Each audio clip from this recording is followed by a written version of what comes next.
So my name is Ariel Palitz. I'm the executive director for the Office of Nightlife at the Mayor's Office of Media and Entertainment. I want to thank everyone so much for joining this important conversation today as we launch the new Elevate Nightlife Mental Health Initiative with this forum on healing from collective trauma.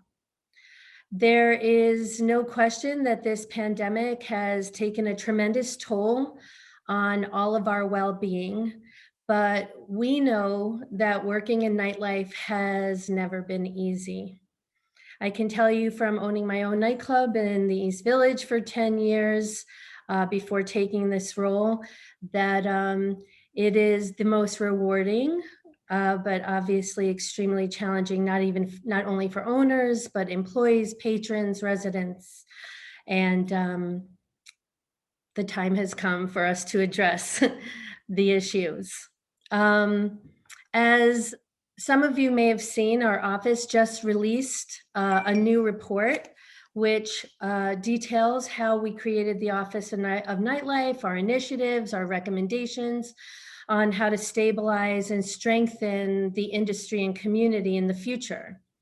Our priorities to improve personal quality of life and promote safety and harm reduction in the industry has and is a priority, and we hope that the report will serve as a roadmap to achieve that for the future. And we're also really proud that one of the recommendations that were in that report is being put in place with the launch of this initiative today. These past 15 months in this city and in this industry and community in particular has struggled with unprecedented pain. And throughout the pandemic, we have heard many heartbreaking stories through conversations with people like Diana from the New York Nightlife United, and Anya from the House of Yes, Olympia from Artist Collective, and many others who have been communicating to us how difficult this struggle has been for so many people. And so it is with this understanding that created a great sense of urgency for all of us here on this call today to do something about it right away.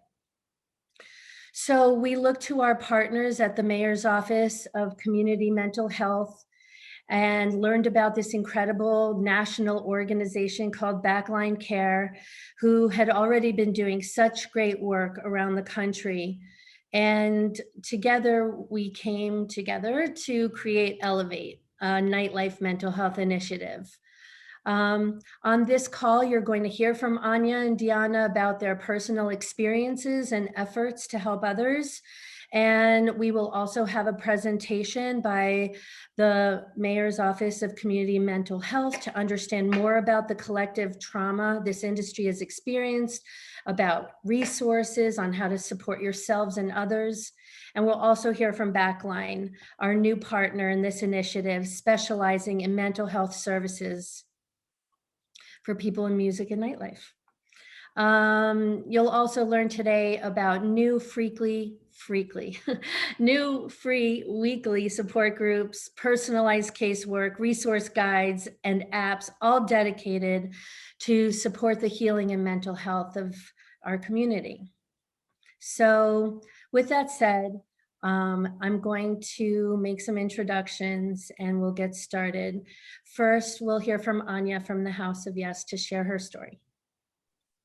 Thank you so much. It's really exciting, everything that you're talking about. And yeah, I think we finally turned a corner where we might come out better from the pandemic than we started. I think I'm starting to feel it. So yeah, so my story is so how did this all get started? So I guess it all started when I ended up in a mental hospital for 30 days in October of this year.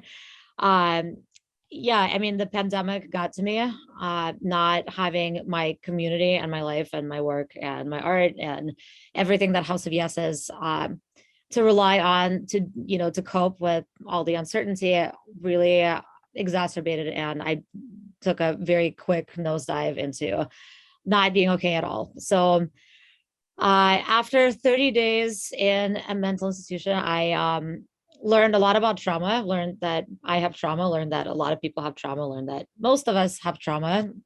And then as I started to get better, I started to really recognize how intertwined mental health and nightlife is. I saw a lot of things that were not happening in a mental health facility that address us as humans. Like, it was very clinical. It was I was getting really great help, but at the same time, the arts were missing, community was missing, and so I started to think about how nightlife and mental health, they're actually or mental hospitals, they're actually very similar. They're both places for transformation.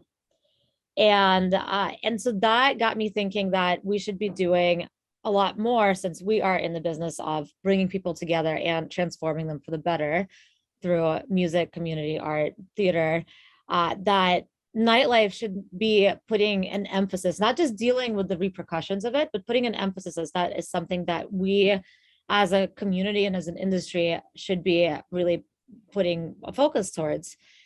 There's a lot of us, and some of the most brilliant people I know come from this industry. So I thought, if not us, then who? And coupled with this whole concept that nightlife does also, provides a lot of support networks, but it also exacerbates a lot of the mental health problems that people may already have, like messed up sleep schedules, extreme stress. There's countless things that also are not super helpful for mental health issues here. So when I came out, I think it took about 3 to 4 months for me to not be completely embarrassed and humiliated by the whole experience. And I decided to talk about it with the community. So we put out an AMA Zoom that was on our mailing list, that basically it was titled something along the lines of one of our co-founders spent 30 days in a mental health institution. Let's talk about it. And we had, I think, around 150 people show up, maybe a little more. And we had an amazing conversation. Like, people were a lot more present than I expected. And it just meant so much to so many people. And I said, okay, we have to do more about this. So I started talking to basically anyone who would listen about, like, this is a crisis. Let's do something about it. We're all just sitting here. Everyone needs this. What can we do? And so Ariel is one of the people I usually talk to when I'm like, I don't like the system. Let's change things. She tends to hear from me as soon as I have that thought. And so we spoke and we thought about different types of models that this could take on. And Backline came up. Backline came up as something that was recommended for me to look into from the AMA I had done. And I discovered this organization and I was like, this is incredible. It's really impressive, the amount of work that Backline has done in 2 years that they've existed, and starting pre-COVID. So anyways, so here we are now. The dots are being connected more and more. A lot of like-minded, brilliant people are in the same room, and I think we're moving in the right direction. Thank you so much for having me. Thank you so much, Anya. I mean, your bravery and just being a leader in this industry, always, House of Yes is always fearless in paving the way for honest conversation and really elevating the way we all come together. We always at night, the Office of Nightlife say, nightlife is really an opportunity for people to look out for each other. And I think that's really what we're hoping to do here today. So thank you. And I'm also going to share the stage now with Deanna from NYC Nightlife United, who we've also had so many amazing conversations and helped to guide this program. Thank you. And to piggyback off of what Anya had to say, well, also let me preface this that I also own Friends and Lovers in Crown Heights, Brooklyn. It's a passion project, and what it actually has emerged to be just a really community-focused space, and the amount of love that pours through that space is just next level. And I couldn't have imagined that being the result of my past experience within nightlife. So to piggyback on what Anya had said, like, we are emerging stronger and more together, and we are better for that. And we didn't just survive pandemic to look in the past, we're surviving to look towards the future and figure out how we can make sure that we're positioned for survival. So part of why we started NYC Nightlife United was in response to COVID. Specifically, drawing on my own experience, being a kid in New York City, working at Limelight at age 16, at the Tunnel at age 18, I realized like that was the best version of me. Like it helped shape me it helped make me more creative. Like growing up in a Latin household, we were aliens in New York City. Like we just didn't make sense. And that was where I found my home. So the idea that this was a safe space for me, I just knew how important it was for everyone else. And knowing and thinking like, wow, some of these venues that have worked so hard will not be here in the future if we don't step in to help them. Not to mention if we don't provide support for nightlife ecosystem so that they could put food on the table, still develop some of their creative projects, because creativity is an expression for many. And if you can't be creative, like we have a problem, right? And so that's when we worked really hard to create the Nightlife Funds, and we were able to give out microloans. We're now pushing forward on our mental health series, where we already had the first one, which was very well received. We've been doing smaller initiatives in between, and now we're looking to push more towards wellness and well-being. And we're looking for another round of funding, and we're going to open up our funds in the fall so that we can continue to support folks within nightlife. Because that means, you can pay some medical bills, you can pay your rent, you can finish that creative project that's just been sitting on the back burner. The flexibility of being able to do that helps you not just get back into the rigmarole of working aggressively. It also allows you to have that freedom to know that you can be your true best version of yourself. Nightlife is a beautiful space, but it's also could be a very tumultuous space. And so some of the things we've worked on at Friends and Lovers, which then are bringing out through NYC Nightlife United, is best practices, like how, also bystander training. We had a really great experience with that, and want to make sure that we're able to bring that back, where not only are we identifying like whether our staff is okay, but our staff, they're trained to identify whether everyone else is okay, whether a patron is in distress, how do we just direct them kindly into towards support. We've also had harassment training. So all these little things provide support, but it also empowers the staff to feel like they're at a good place. They're working for good people that really care. And that's really important. And, we're getting through pandemic, we're getting through COVID, but it's still traumatic. Like we're not necessarily jumping into the crowd. The crowds are pouring in, and we're so grateful that they want to support us, but there is a little bit of a culture shock. So trying to coach our team to let them know that safety first. If at any point they feel like it's too busy, like let's hold the door, let's just pull back, let's just gradually get into this together. And hopefully move forward in a very optimistic and fun way. And also providing resources to our team right now to ensure that they feel like they're ready to take on the world, and providing them support in a way so that they're not stressing out in any way, and they're being the best versions of themselves. So I want to just thank Ariel for having me, and I'm excited to see and for you to explain to everyone else what this program is about. It's really quite fascinating. It's the first of its kind, and without you being at the helm of your office, like I know that this wouldn't have happened. So thank you. It'll make me cry. Thank you, Deanna. Honestly, none of this would be possible if we all weren't really working together to pull it off. So I appreciate you very much and your role in all of this and everything you're doing. Before we get to the presentation from the Mayor's Office of Community Mental Health, we're going to kick it to Backline Care for just a second to give a preview on what they're going to share after the presentation. We have Hallie and Hillary from Backline. I'm not sure which one's going to speak first, but they'll speak briefly, and then we'll get into the presentation about all the resources that are available now. Thank you. I'll kick us off. I'm Hillary Gleason. I'm one of the co-founders of Backline, and I serve as the executive director. We launched in October of 2019, so really just before the pandemic changed everything. But even at that point in time, there were many mental health challenges across the music and nightlife spaces. Lack of routine and all of those things can really lead people to a hard time. And what we saw was that there needed to be a connector between the music industry and the mental health space. There needed to be someone who would walk that walk with you and help you get paired up with the right resources.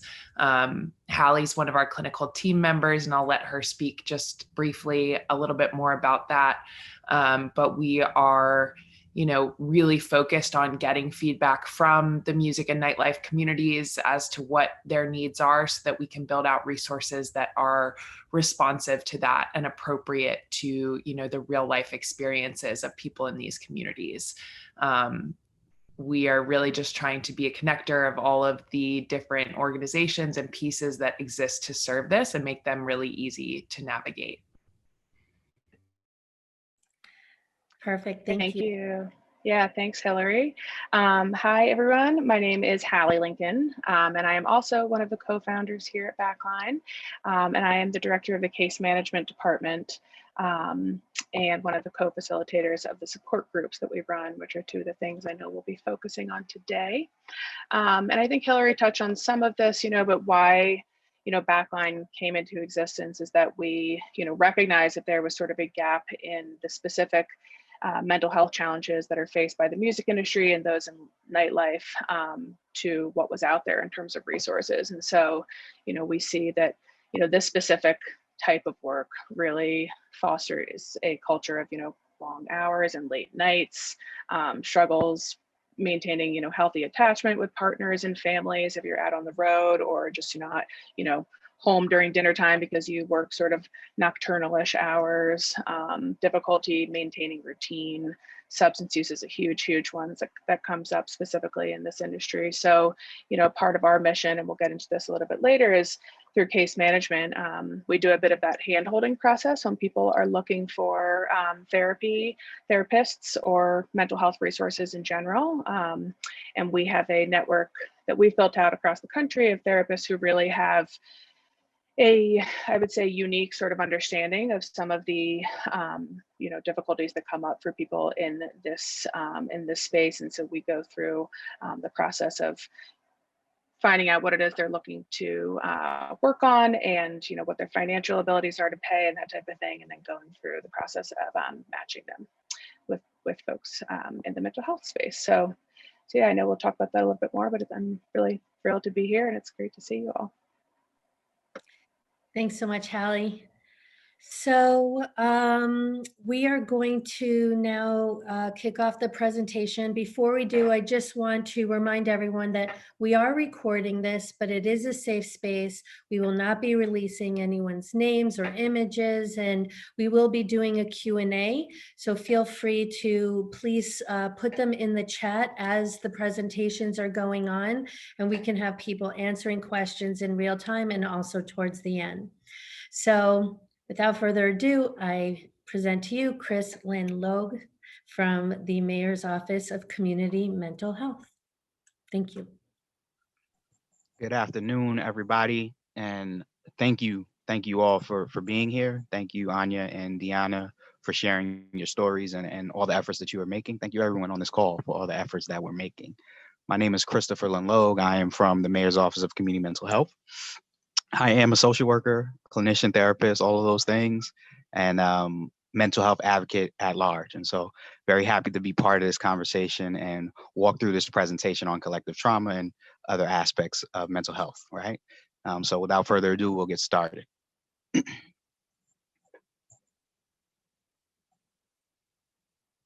Can we go to the next slide, please? Thank you. So I work for the Mayor's Office of Community Mental Health partially on an initiative called Thrive in Your Workplace. And it's an initiative that engages employers throughout the city on how they can integrate mental health support into their workplace.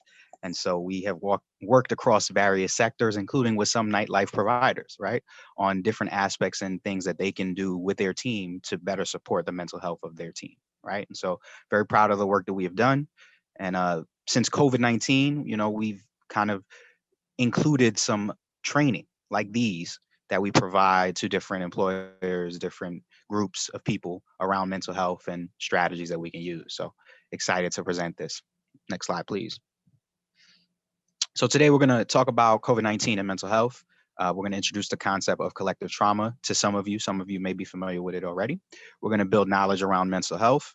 We're going to introduce skills to support yourself, right? So self-care is important, and how you can support others. And we are going to talk about some mental health resources that are available here in the city for free. So before we begin, just for those of us that are on the call, want to get a quick check-in. We have an icebreaker poll, just a couple questions just to see where we might be in terms of our understanding of mental health. All right, so if you feel comfortable, the poll is anonymous. Please submit your responses. Question 1, I am comfortable talking about mental health with my friends and family. Strongly agree, disagree, strongly disagree. Question 2, I know how to find information about mental health resources. And the last question is, please rate your level of agreement with the following statement. I know how to recognize signs of a mental health challenge.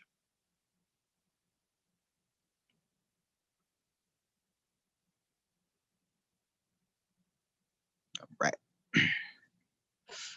So as soon as we get most of those responses in, if we could just share those out, the results out, so we can all just kind of get a gauge of where we are in this collective conversation.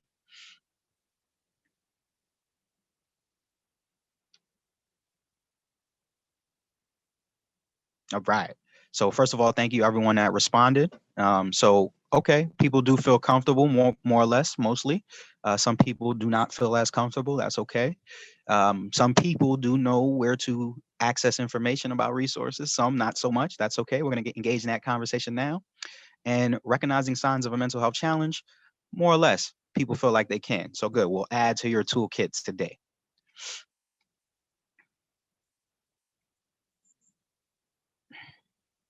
Next slide, please.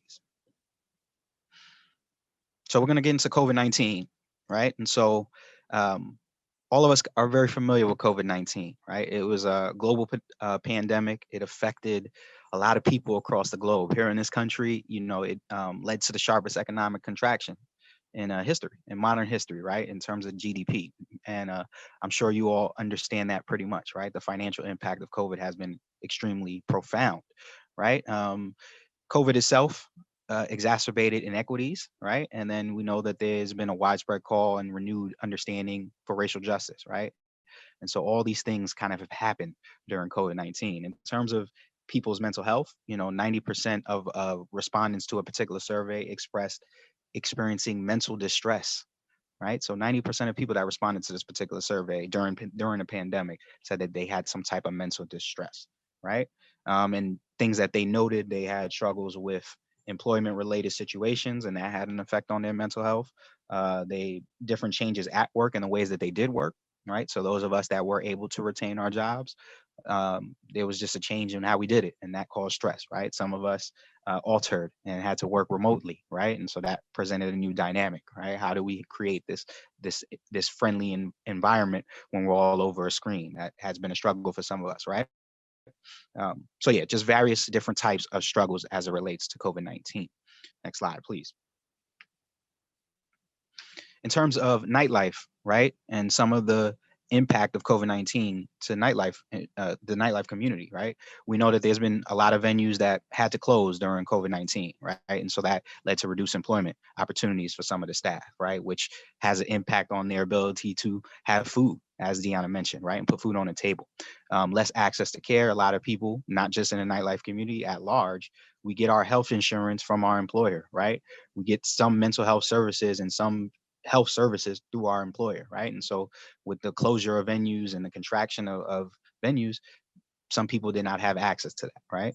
Loss of identity. Again, I think as Anya mentioned, this is a place, both women mentioned, this is a place where we are able to be ourselves, right? When we're at our venue, when we're at these different type of nightlife events. And so without COVID, there's been that loss of identity. There's been that lack of social connection, right? And the ability to express ourselves, right? And then there's the actual losses that some of us may have experienced from COVID itself, right? To friends, to families, to colleagues, right?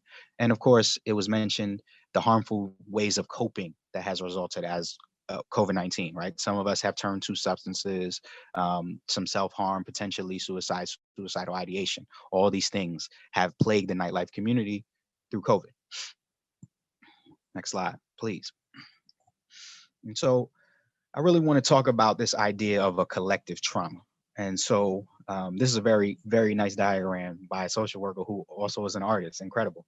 But this diagram speaks about the idea of a collective trauma. And a collective trauma is a wide scale exposure to a traumatic event, right? Or incident. And so typically this diagram or this idea has been used around natural disasters. So we think about Hurricane Sandy, right? That was a collective trauma. A lot of people on the East Coast experienced Hurricane Sandy. It's not to say that we all experienced it the same, but we did. And the same holds true for COVID-19. It really is a collective trauma. All of us experienced COVID-19. We experienced it in different ways, but we all experienced it. And so with these collective traumas, there are different emotional experiences that we go through, as you see on the left-hand side of the chart. There's the emotional lows and then the emotional highs. And really with COVID-19 and sometimes with natural disasters, we are aware of it ahead of time, right? There's that pre-disaster phase. And that's kind of us getting the warning together, kind of gearing up, trying to prepare. Some of us were taking that warning seriously. Some of us maybe not as seriously, right? Then there's the impact. The event happens, NYC, everyone gets sent home, things get shut down, capacities limited, what have you, right? So we feel that direct impact. And we're still kind of relatively high because we're optimistic that it won't be for long, right? There's that heroic phase where we all gather around and really try to build community, even though if we're at home, right? So that was the Zoom hangouts happening all the time, right? And the honeymoon stage, like we're still in that honeymoon, we're all still feeling positive, still trying to check in on each other, make sure everybody's doing okay. But eventually we start hitting disillusionment. And that's just the chronic stress. It's like, how long is this going to go on? When am I going to see my family again? The holidays rolling around. I don't get to celebrate in the same way that I've done previously, right? Just that chronic stress and those chronic feelings, of mental anguish sometimes, right? The 1 year mark rolls around and, there's the anniversary reactions. Those happened in March. And I mean, we're still still going through it, but we're in the reconstruction era. We've come to grips with COVID. Some of us are in the act of getting vaccinated or have been vaccinated. We're returning to work. As Deanna mentioned, our facilities are opening up. We're changing the way that we're doing the work, but we're getting back to a new beginning, right? And so it's very important to think about this collective trauma and just understand, like, hey, all of us went through this in some type of way. So let's try to be supportive to each other as much as we can. All right. Next slide, please. So now we're going to get into some knowledge around mental health and some common mental health challenges. Before we do that, I'd like to point to some statistics about mental health, right? And so, a lot of people unfortunately are not that familiar or don't understand, but it's actually pretty common, right? 1 in 5 New Yorkers experiences a mental health disorder in any given year. And that just, that is similar to the national average, right? 1 in 5. So that's basically 20% of the population. It is 20% of the population experiences a mental health challenge. That's a common number. 1 in 10 New Yorkers experiences depression, and 5% of New Yorkers experience some serious psychological distress in any given year. These numbers are prior to COVID. As I mentioned earlier, surveys during COVID show greater need for mental health support, right? Or greater instances of people encountering mental health challenges. All right, next slide, please.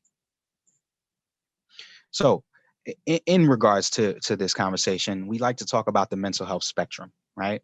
And it's a spectrum, really, right? We fall along it on different areas, right? And so we all have physical health, We all have mental health. It's our state of well-being. It's how we cope with the stressors of life. It's how we contribute to our families, our communities, our employers, whatever it is. It's, it keeps us going, right? Along the spectrum, we may encounter mental health challenges, which is really just a broad term that we use that talks about the different experiences emotionally that may cause some type of distress, right? And that could be normal work stress, family stress. It could be incidents of loneliness. It could be grief if you lost somebody, different things that come up at any given time that challenges our mental health, right? And then further along the spectrum, there's the mental health diagnoses. And these refer to the clinically diagnosed conditions. So diagnosed by a mental health professional, right? So this is when someone is diagnosed with anxiety or diagnosed with depression or schizophrenia or something like that. And it's further along the spectrum because these conditions negatively affect someone's day-to-day functioning, right? And so again, we're on this spectrum. We all have mental health. Some of us may have mental health diagnoses, and almost all of us have mental health challenges at some point in time, right? Next slide. So some signs and symptoms of mental health challenges, and this by no means is an exhaustive list. This is just a couple of things to pay attention to. Fear and worry about your own health and loved one's health. Changes in patterns. That has come up a couple of times, right? The inability to establish patterns or changes in patterns could be a sign that someone may be dealing with some mental health challenges, right? Irritability, hyperactivity. Normally someone is a sociable, calm, easygoing person, the life of the party, wants to engage with folks. But of late, you've noticed that they have not been that way. They've been very irritable and they, kind of lash out, short-tempered, things of that nature. Increased use of substances, alcohol, tobacco, other drugs, right? Some usage is fine and legal and it's good, but increased use could be a sign that someone might be dealing with a mental health challenge. And, as it has been mentioned, this could be sometimes to deal with mental health challenges that someone is experiencing, or the substances themselves can be causing the mental health challenges, right? So very important for us to understand that. Next slide. So, I think Anya spoke about this in terms of trauma, and it has an effect, short and long term. And so it's some short-term effects might be the initial emotional shock of that stressful event, right? And so trauma is either, something that happens to you physically, right? Like I was in a car accident, there's that physical trauma of the car accident, or it can be some type of mental trauma, right? Some type of verbal or, some type of situation that affects you mentally, right? So you may have that initial emotional shock as it relates to the trauma. In the early portions, you might be driven by survival, right? Biologically. So that's how you might respond. So you might feel attacked and you might attack back, right? Exposure to racism, violence, economic insecurity, abuse, all types of negative life effects can cause trauma, can be traumatic, right? And, in a normal time when you're engaging in dialogue with someone, that might work. But when someone is heightened by the trauma they've experienced, there's no logical explanation or conversation that can be had, sometimes, right? And in terms of long-term effects, anyone that experiences a trauma is liable to experience post-traumatic stress disorder, right? So we're not just talking about military personnel. Anyone who experiences a trauma sometime in the future, you could still feel symptoms and stress related to that trauma that you experienced. All right, so important for us to understand that. Now, these are some common trauma responses. Some of us may be familiar with fight, flight, and freeze, right? So fight is what it sounds like. Hey, I'm going to address this trauma and this stress head on. Flight is I'm just going to run from it. I'm going to avoid it. I'm not going to engage with it. Freeze is I'm in the mode of I'm standing still because I don't really know what to do, right? So I want to introduce two other reactions. Fawn, which is the idea that we're experiencing this trauma and I'm going to try to placate and please the people around me that are experiencing this trauma or this stress, right? So, instead of maybe addressing something head on that's happening with staff, I might just kind of passive aggressively address it or not even address it at all because addressing it might make someone uncomfortable and I don't want to do that, right? So that might be some conflict avoidance, right? Example of a fawn. Stoic is, not exhibiting any signs of the trauma, right? So there's some trauma or some stress or some mental health challenge going on, but I'm keeping a stoic pose so that no one knows what's going on. I may still try to do my job and still try to be helpful, but the effect of this challenge is still affecting me.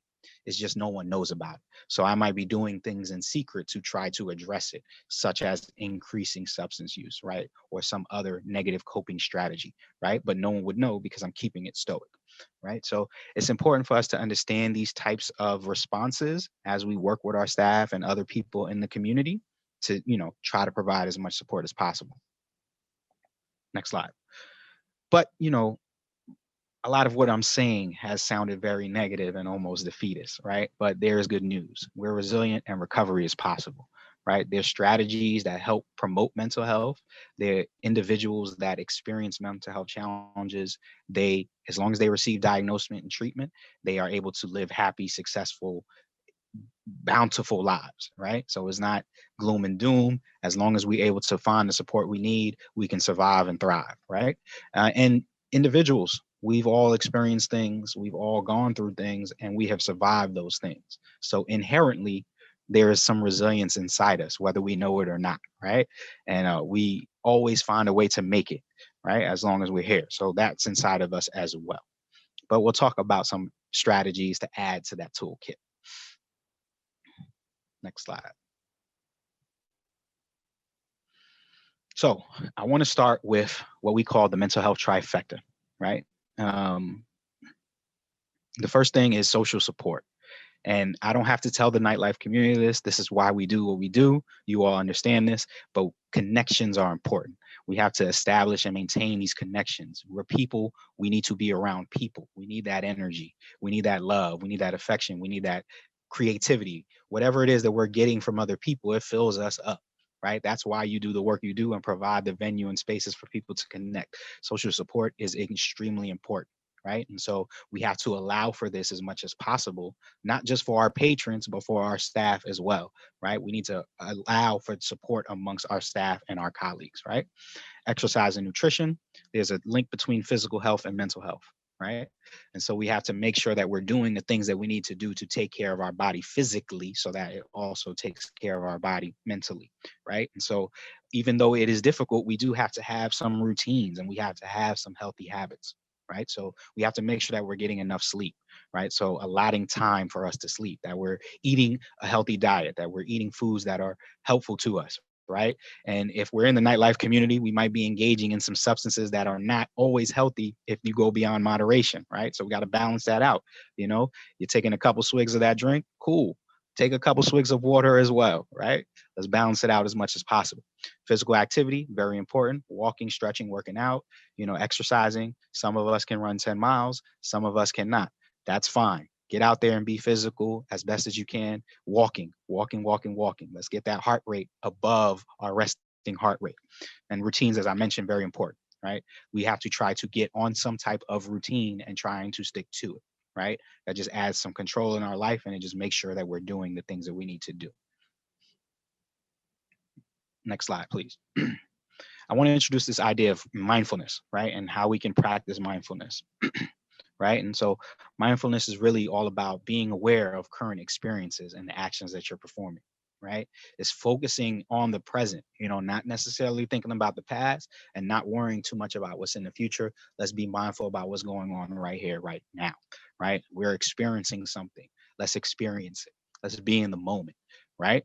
Let's not worry about what others are thinking. Let's not worry about what others might think in the future. Let's just experience this moment. Right. So mindfulness has been shown to improve moods and positive emotions. Right. It decrease anxiety and burnout and improve physical health outcomes as well. Right. And so definitely try to practice some mindfulness. Next slide, please. This is a technique that helps with mindfulness practices, but also just general management of anxiety and stress. It's called RAIN, right? And this is a mnemonic that stands for recognize what's going on, right? So we want to recognize what's happening. We want to allow the experience to be there just as it is. We don't want to necessarily label it. We don't want to say it's positive, it's negative. This is an experience that's happening. We want to investigate with kindness. So let's think about this experience, right? And rather jump in and say, oh, this is something negative, let's think about what might be happening with this person or this experience, what's going on. And we're going to nurture with self-compassion, right? So I'm experiencing this. I'm not going to be too hard on myself for experiencing this, right? I'm experiencing some sadness or some stress, but I'm not going to be down on myself for experiencing it. It's okay that I'm stressed. It's okay that I'm sad. That's not a bad thing. I'm happy I acknowledged it. Now let's figure out what I can do with it. All right. So rain could be very helpful in mindfulness practices and just general anxiety and stress relief practice. Next slide. Now, there are some times that we have negative thoughts and negative thought patterns. Again, this is perfectly fine that these things happen. We should not be negative about the negative thoughts, right? These are some examples of some negative thought patterns that exist, right? There's all or nothing thinking, sometimes being very extreme. It's either everyone's coming or no one's coming. My event's a failure because no one's here. It's only going to be successful if everyone is here, right? Not seeing the middle ground or the gray area or different alternatives in a situation, right? That can be sometimes very negative and debilitating. Catastrophizing, and that's just saying that the worst case scenario is going to happen, right? We don't know what's going to happen. We should prepare for the worst case scenario as best as we can, but we don't know what's going to happen, right? And so sometimes we let that consume us, and that can be negative. Mind reading, imagining that you know what people are thinking or saying, right? As far as I know, no one really is a mind reader. I mean, I guess some people have some psychic connections, not going to downplay that, but the majority of us are not mind readers, right? So when we start engaging in this activity, that can be very detrimental. And of course, there's labeling, right? Assigning labels to ourselves, to other people's, to experiences. These are all sometimes negative thought patterns, right? So try to think about this and see that this is happening and go against these negative thought patterns or challenge them. So this gets me to the next slide. Some strategies that we can use for these negative thought patterns and negative thoughts in general, right? Reframe is a great strategy, right? So initially you might say, I'm stuck inside. You know, my venue is completely closed. I can't have the type of activities that I want to have. Those things may be true, right? But we can reframe all of those thoughts and turn them into something else. Okay, I am stuck inside, but now I can work on a project that I've put off for a long time. My venue might be closed, but there might be other ways that I can interact with my patrons, right? So now this gives me the opportunity to express and look for those ways, right? So we can reframe these negative thoughts into some action that is positive and opportunistic, right? Challenge the thought. If we experience a thought, what evidence is it that is true? Remember that catastrophizing and worst case scenario. Is there any evidence that says the worst case is going to happen? Is there any evidence that says this negative thought is going to happen? Let's challenge it and consider other outcomes, right? What do we know to be true? Okay, these are the things that we know to be true. Let me focus on those true things as opposed to all those other things that may not be true and that are negative. All right, so these are a couple strategies. This link, and we have included this. We've created a resource guide. This link is on the guide, I believe, but it's NYC Well. They have the app library, all types of mental health and well-being apps that they have vetted that you can download on your phone and engage in some personal self-care and mental health wellness, right? A very, very great resource. And, you know, NYC Well did all the work. So you just have to hit the app and log in and go from there. They vetted these. These are solid apps. Next slide. Now I want to talk briefly about supporting others, right? So how can we engage in conversations about mental health? How can we provide support to others? Next slide. So one thing that we want to remember, as we talked about trauma earlier, and as has been mentioned, all of us may experience trauma or know people that experience trauma, right? We want to have trauma-informed approaches when we engage with our staff, with our community, right? We want to realize, understand trauma, do our best to know what trauma is, how it presents for individuals, for families, for communities, for staff members. It's important for us to know that. So seek that knowledge, right? We want to recognize, identify potential signs of trauma, of traumatic situations that someone might be going through, right? And that comes with training as well, right? How to identify the signs. We want to respond. We want to have programs and policies at our establishments, in our venues, in our communities that integrate an understanding of trauma, right? So we have to be thinking from a trauma lens. And we want to avoid re-traumatizing people, right? Sometimes in our effort to be helpful, we are actually triggering folks, right? And so we want to make sure that people are able to express concerns and situations without necessarily being triggered, right? And that includes environment, right? So sometimes there are particular areas that are traumatizing, or particular environments, like at our venue, there's a particular area of the venue that triggers something to a staff person. It's important for us to try to understand that and avoid putting someone in that position to be re-traumatized again. All right, next slide. Social support, we spoke about this, you all understand. There's a relationship between mental health and physical health and social support. We just feel better when we are around people, right? Sometimes we need people to help maintain our physical health. It's good sometimes to have a workout buddy, right? That accountability partner that encourages you to work out, teaches you how to work out. We go on the run together, right? But the same holds true for mental support as well. Sometimes we need relationships to encourage us to take care of our mental health, right? So social connections just make us feel like we are a part of something, right? Like we're all in this together. We're all in this community, this nightlife community together. We want to see the change. We want to allow people to express themselves and be creative. We're in it together, right? So creating those connections help people feel that sense of purpose, right? And so you all do a great job of that before the pandemic. Throughout the pandemic, some of you were able to do it, and now we're out of the pandemic almost, and you all are still doing it, right? But social support, very important protective factor for mental health. Next slide, please. In terms of some programs that you might be able to implement at your establishments, your place of business, your venues, your restaurants, your theaters, what have you, I want to talk briefly about these 3 types of programs. So employee champions, there might be employees like Deanna or like Anya, or like Chris or like Ariel, who are champions for mental health, right? And who want to champion the importance of seeking support, right? These could be people that you identify that help other employees understand the importance of taking care of themselves, right? So we can utilize these people in this fight for all of us to take care of our mental health, right?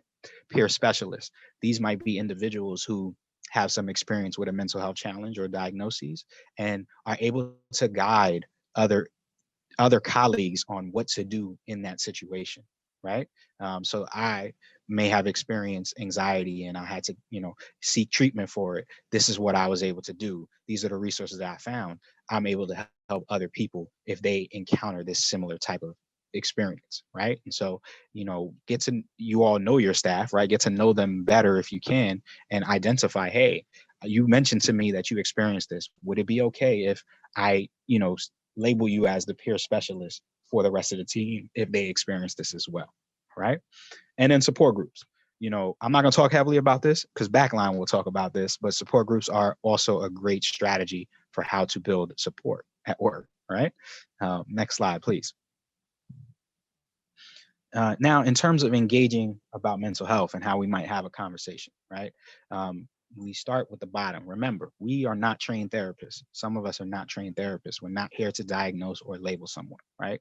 We're really here to engage in the conversation. So we want to inquire and listen actively, right? We want to use supportive language, right? So, someone expresses something to you and you shoot it down like, nah, you're not that depressed.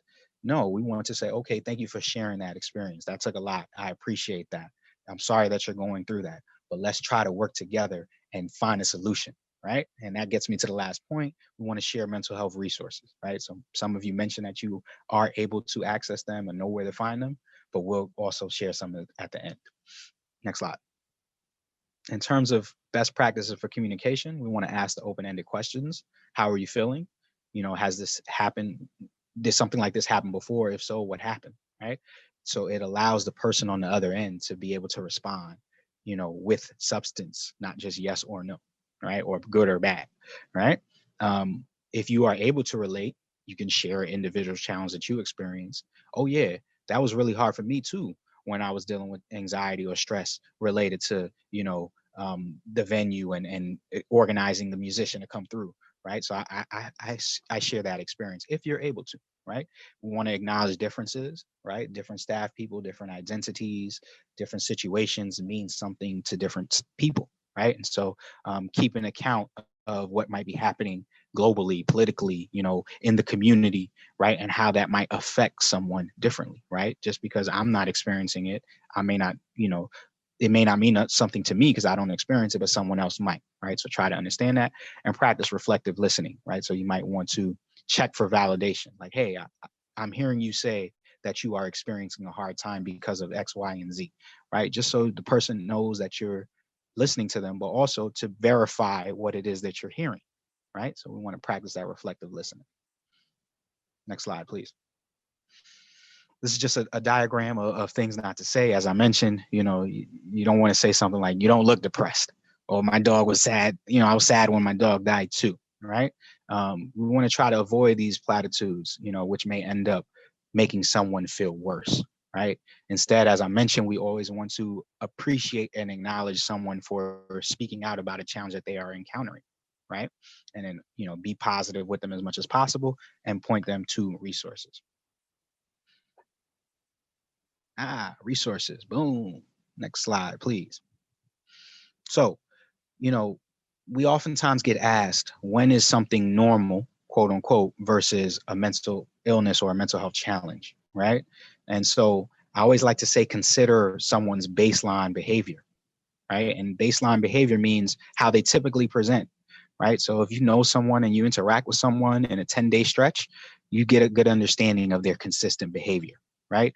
So you should notice changes from that typical behavior, right? So how long have the negative emotions or feeling lasted, right? So in a 10-day stretch, I'm pretty happy.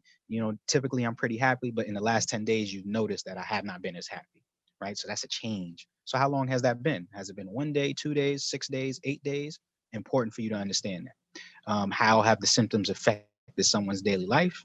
Is the anger or the sadness, has it prevented you from being able to do your work, from being able to engage with your family, being able to engage with your colleagues? And how often are the symptoms occurring? Also, if you only felt sad or there's been a change in your behavior only 3 days, right? You've only had these bouts of sadness and crying for 3 days. Okay, that's important to know. It's important to understand. Basically, we're thinking about changes from someone's baseline behavior. All right. Next slide, please. So some tips for when we connect someone to mental health support, right? We want to speak to them privately, right? You don't want to put it out in front of the whole team on the stage, right? Talk to them in the back office, right? Share that you're concerned. You've noticed a change in their behavior. You just want to check in with them, make sure that everything's all right. I mentioned that you want to refer them to some resources that you know of, right? Reassure them that the services and everything is confidential and effective, right? NYC Well is a great resource, free, available to all New Yorkers. To the best of your ability, if you know about fees, location, accessibility, discuss those things. Always reassure the person that you are here for them and you're working with them to identify the solution, and you'll continue to be there for them. All right. Next slide. So I mentioned NYC Well. This is a 24-hour, 7 days a week text, chat, talk line. So you can call the number and speak to a counselor on the other end. You can text someone and speak to a counselor on the other end. You can chat and speak to someone on the other end. There are services available in over 200 languages, and it provides short-term, support, right? So you can call in, text in, chat in, because you're dealing with something in the moment and you just want someone to talk through. You want to get some support, right? And they can connect you to longer-term options. All right. And I already mentioned the app library, which you can peruse and download some apps to your phone. But NYC Well, a great, great resource available for all New Yorkers, and it is free. All right. So we also were able to compile some resources for the nightlife community specifically. And we have compiled a resource guide, which we will send to the Office of Nightlife team so that they can send it out to you all. It will be housed on our website. There will be a specific page for nightlife. So you'll see a recording of this training. You'll see the resources. And these are just some of the resources that we found that are on the resource guide. I want to point to the Office of Addiction Services. They have a hope line that provides hope for people that are battling with different types of addiction, English and Spanish. They also help people that might be dealing with so addiction as it relates to alcohol, chemical dependency, or even gambling, right? All types of addictions they provide support for. They can help you find treatment centers, and there are recovery centers as well. And last, I want to talk about naloxone, and overdose prevention. So naloxone is a safe medication that can be given to anyone to help reverse the effects of opioid overdose. All right. And so New York City provides training on how to use naloxone and how to prevent overdose. All right. So a great resource and something for us to consider in the nightlife community if these are situations that we have witnessed or know of or are worried about. Right. And so again, all these resources are getting placed in the chat, but will be available in a resource guide that will be sent to you all and that will be housed on our websites. Lastly, I just want to talk about another great resource that is on our website. Is the How to Help Guide, which is a guide that anyone can use to figure out how to help someone that might need some mental health support. All right. And so if you're just a concerned family member, if you yourself are going through it, it tells you how to connect someone to mental health resources. It's very specific based on age. If you're working with someone that is, older, there are resources available for older New Yorkers, right? So that the guide takes you to, you can pick what you need and find out how to be helpful to someone. And also you can follow us on Twitter for updates around mental health, around resources that are available, around events that are available. Thank you for putting that guide in, the link to the guide in the chat. Okay. Next slide, which I believe is questions and answers. If anyone has any questions for me, I will gladly do my best to answer them. Thank you so much, Chris. What an incredibly important presentation and training on how to recognize these issues in ourselves and in others, the importance of what you guys are doing and putting this all under the umbrella of the Elevate Mental Health Initiative is to make sure that people understand where their resources are, where to get them, and how to get help. And so the resource guide that you're mentioning that's on your website for the Mayor's Office of Community Mental Health will also be on the website for the Office of Nightlife. So those resources, it's a dedicated resource guide to all of the resources. And thank you again. And just in the interest of time, I really want to get to Backline right now, and then we can answer some questions if they arise, because the partnership that we have now created with Backline is so important to really, I'm just excited about talking about the weekly support groups. People, this has been a collective trauma, but it's individual trauma too. And I just want to give the floor right away in the interest of time to Backline to talk about what are the additional resources that we're going to start presenting under the Elevate initiative. Thank you again, Chris. Thank you so much. So we're going to actually start off with the resources that already exist within Backline and then give a little bit of a teaser for where we're headed in the next few weeks. Hallie, do you want to walk us through our existing resources? Absolutely. Yeah, and I can actually share my screen a little bit. Okay, can everyone see that? Yeah, okay, cool. So as Hillary mentioned, I think, we are expanding, or I know we are expanding our offerings here based on this partnership. But what we offer currently is, we specifically work with those in the music industry who are seeking just to, better themselves, whether or not that is through a mental health capacity or a general, health and wellness capacity, more mind, body, and spirit type of thing. But I would say, our number one ask is for folks who are looking to get connected with some therapists. So how that works is that we have built out a network of partnering clinicians across the country. We have quite a few in New York. For those who aren't familiar, some of the mental health regulations state that you can be living, anywhere in the state of New York, but have to be working with a clinician who is licensed within that state. So, for folks who will be coming from New York City or anywhere in New York, they have to specifically work with our network of folks who are licensed in the state. But like I said, we are lucky enough to have a pretty built out network there. So how the case management program works. So this is our homepage, and you would go to get help and connect with a case manager. And then from there are just a few sort of demographic sort of questions for us to get a better idea of who you are, where you're coming from, what you identify as, what you do in the industry and for how long, and then some options here, about what it is that you're looking for specifically as you go through case management and looking for a therapist. So then from there, once this pretty quick form is submitted, automatically you'll receive a either text message if you opt in for that, or an email to schedule a 30-minute assessment call with one of our clinical team members on the case management end.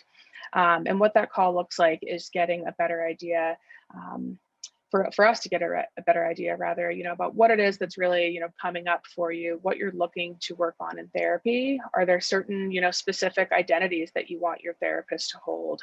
How important it is for you to, have someone who specifically has music industry or nightlife industry experience in a clinical capacity. We have quite a few folks who, even our clinical director, who was a, touring musician for 15 years and then decided to, he really, unfortunately fell prey to some of the demons that come with living on the road and being part of that industry, and came off the road, ended that part of his career, and then went back to school to become a therapist, and specifically serves just folks from the music industry in his private practice now. So there are definitely quite a few others in our network who have similar experiences in that way, and that's how they came to be therapists. And so again, in that call, we'd be assessing, what your financial abilities are to pay. I know that Ben in the Q&A had asked a question about this, and he raised a really, really good point that unfortunately our system is set up in such a way that, a lot of insurance providers don't have great mental health benefits.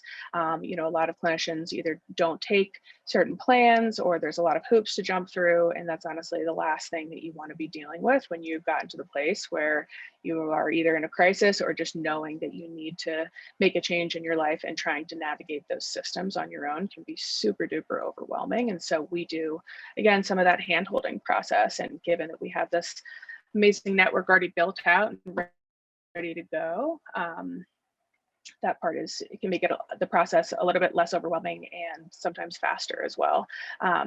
Another thing that Ben mentioned in that question, was that a lot of folks right now have very extensive waiting lists, given that, the pandemic has brought up, has either allowed people to take a time to pause and realize that they want to make some changes for themselves, or, just it's the same old stuff that they've been dealing with, but they realize that it's gotten to sort of a breaking point and want to get into therapy. And so, I think mental health providers have never been more busy as they are right now. I can speak for myself personally that it's definitely the case. And so, yeah, there's a lot of wait lists. And the lucky thing about, or the cool thing I think about coming through Backline is that we have, personal relationships often with these clinicians who have, allocated a few spots in their caseload just for Backline referrals. So if you were going to a few different clinics or reaching out to individual providers who are saying, I have wait lists, I'll see you in 6 months. Often the case with us is that, these clinicians have some spots ready for the referrals that we're sending them. So that's the case management piece. And then the support groups. So this is still the website, same with Get Help, down, join a support group.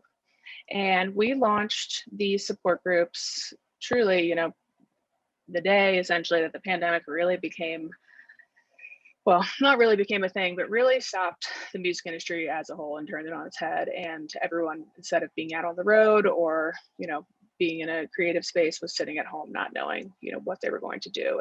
And so from there, we have launched a few support groups over the last 18 months. Currently, we have 2 that run per week, and Hillary will be speaking to our expansion of those because we're going to be adding another one specifically with this partnership. But right now, you can go to our website. We have one that runs on Monday afternoons at 5:30 Eastern, and one that I co-facilitate on Tuesdays at 6 Eastern. the other clinicians who run these groups are folks who, have worked with people in nightlife and the music industry throughout the entirety of their career, and really, again, have that very unique perspective on, what it looks like to be dealing with not only what has come up with the pandemic, but also, bringing together really like-minded individuals of all different parts of the industry, right? It's not just artists, it's, crew members, folks who, work as a bartender in a venue, that type of thing. So it's been a really amazing space to see people come together and just be able to connect with other folks who are really experiencing a lot of the same struggles that they are, given the huge impact that the pandemic has had on the industry of music and nightlife. So I'm really, really excited to add another option that we can provide for folks here and just expand the days that they're happening. And I want to pass it over to Hillary to talk a little bit more about that. Yeah, we are so excited to announce that we are part of this Elevate Mental Health initiative, and that we will be launching a new support group in mid-July, specifically for the New York nightlife community. As Hallie mentioned, those are just a safe space to come together and talk about things like, I had my first night back at the venue last night and I feel totally overwhelmed or drained or whatever that emotion might be, and to be in a Zoom room with a lot of people who get it. It's an incredible opportunity to build community, but also to find encouragement and normalize some of these things that we're going through. So please stay tuned for more information on that support group. We'll also be expanding our case management program so that we can make sure that everyone from the New York nightlife community who might need that individualized support is able to access it. And as we gear up to do that, I do want to encourage y'all to attend the existing support groups that meet twice a week on Zoom right now. We also have a suite of wellness opportunities through Backline. So if you go to our website, you can get free subscriptions to apps like breathwork, meditation, yoga, and those things, which are built specifically around the experience that we all share of working in nightlife, and can be a really good entry point to some of those different modalities. And we're really encouraging people to, check out some of the different wellness opportunities that are out there and see what works and what resonates with you, so that you have those tools in your toolbox as we get back to it. Thank you so much, Hillary and Haley and Chris and Anya and Deanna and Sophie and the whole nightlife team. This is really has been a long time in the making, but I think is also really right on time. It's really also just the beginning. We are open to listening to the community and hearing what they need. I've already heard on my text message about toolkits to help employers dealing with staff members. But what's really exciting is that all of these people have come under one umbrella, the Mayor's Office of Community Mental Health, Backline, the incredible communities that Anya at the House of Yes have created and have access to, and Deanna at Friends and Lovers, and the New York City Nightlife United community. The road to recovery might be long, but it has begun, and we really have been through so much, and we're continuing to get through it. But the beautiful thing about the hospitality and nightlife community is that it is a community, and we are so strong together, and we have huge hearts and love people, and we have the opportunity to really touch and reach people and help. And so now we can really begin to focus on our healing, learn how to protect ourselves, look out for each other, focus on personal well-being, make mental health a priority, get better sleep and diet. Because for people in hospitality, it's in your nature to take care of other people. That's why you do it. But the truth is, we really can't take care of other people until we take care of ourselves. And so I really am excited for this journey that we're all going to begin together. We'll start promoting Elevate Nightlife Mental Health, and it will grow and it will reach people, and we will heal and recover and make New York nightlife better and stronger than ever. So I thank you all for joining today, and we've run a little bit over. I don't see any additional questions. So this will be the first of other opportunities where we will come together again. So keep an eye out for these incredible new resources, weekly support groups, caseworkers, resource guides dedicated to this community. This will be the initiative and the umbrella where you can find the resources you need. So thank you all again. Until we meet again, and take care of yourselves and others. Thank you. Thank you. Thanks so much. Have a good one. Bye.